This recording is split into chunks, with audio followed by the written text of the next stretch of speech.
পৃথিবীতে 50 বছর হায়াত পাইতা, খুব ভালো কাজ করতে, তুমি দুনিয়াতে অনেক ভালো কাজ করতে, এটা আমি আগেই জানি, আমার অসীম জ্ঞান বলে আমি আগে থেকেই জানি। তো যাও, তোমার এইমাত্র সৃষ্টি করলাম, তুমি জান্নাতে ঢুকে যাও, কারণ আমি জানি তুমি জান্নাতি হবে। আচ্ছা, আর আব্দুর রহমান, তুমি পৃথিবীতে খুব খারাপ কাজ করতে, এটা আমি জানতাম, তোমারে পাঠাইলে খারাপ কাজ করবা, তুমি জাহান্নামী হবা, যাও। সে বলবে, আল্লাহ এইমাত্র আমারে বানাইলেন, এইমাত্র আপনি আমাকে সৃষ্টি করলেন, সৃষ্টি করেই বলতেছেন তুমি জাহান্নামে যাও, আর বলতেছেন আমি জানি দুনিয়াতে পাঠালে তুমি খারাপ কাজ করবা, তুমি জাহান্নামী হবা, পাঠানোর আর কি দরকার, আগে থেকে জাহান্নামে যাও। আল্লাহ আপনি জানলে জানতে পারেন, আমি তো জানি না। সে বলবে, না আল্লাহ, আপনি ভুল বলতেছেন, এই দুনিয়াতে পাঠাইলে জনকল্যাণকর সব ভালো কাজগুলো আল্লাহ আমি করতাম।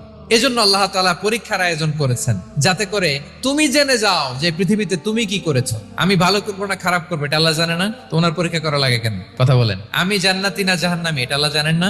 বেসিকলি আমাদেরকে জানানোর জন্য এই পরীক্ষার আয়োজন। কাদেরকে জানানোর জন্য? মানে তুমি জেনে যাও তুমি জান্নাতি না